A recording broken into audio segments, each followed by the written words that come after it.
subject, one who never let me put down my pen and declare my maps complete.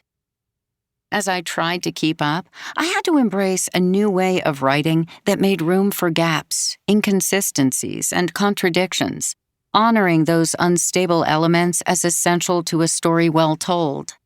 I am on a lonely road, and I am traveling, Mitchell sings in All I Want, the opening track on her most revered album, Blue. I love that lyric because of the word she repeats at its end. Every traveling is different, determined, anxious, liberated, driven, as Joni extends her breath and clips it, finding a rhythm and immediately pushing away its constraints. So much ground covered in so little time. The line perfectly describes my experience writing this book. As I immersed myself in the landscapes and soundscapes where Mitchell landed and made her music, I had to keep uprooting myself, rejecting any settled stances about who this woman is and why her music is so special. I needed to keep moving because that's what she's always done. What often happens to legends like Mitchell, not as people necessarily, but as subjects of the world's impassioned interest, is that they get stuck within the edifice of fame. In some ways, they become monuments themselves, solid structures built from the aspects of themselves that others love most. Joni Mitchell, the misunderstood musical genius, the emblematic free woman, the sad girl's or boy's best imaginary friend, has solidified into a series of qualities and traits rather than remaining a dynamic force running on both magic and flaws. She is open tunings, confessional songwriting, jazz rock. She is a gammon old crone, a childless mother, a true blue lover leaving before the sun comes up. She is, always in her own category, so relatable, ultimately unknowable.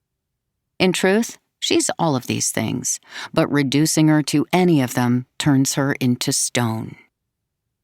Mitchell's music chases and challenges society's assumptions about what a woman and an artist can be. Any singular view of her artistry and her influence diminishes it.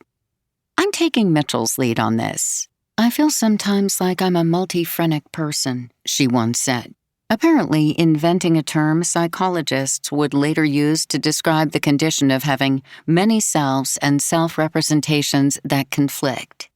Mitchell put it more plainly, will the real me stand up, you know.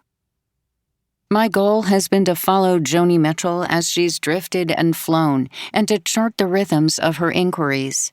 Her self-conception begins in movement.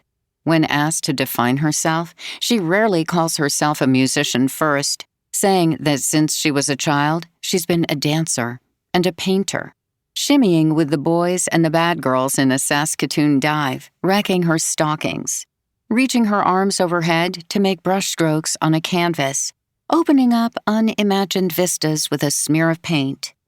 A portrait hardens and becomes lifeless when its maker loses track of the breath, the living presence of her subject, a constantly shifting thing, blurry, then focused, then dissolving, then clear, then different. The light has changed, and strives for something absolute. A mapmaker must be open to new routes.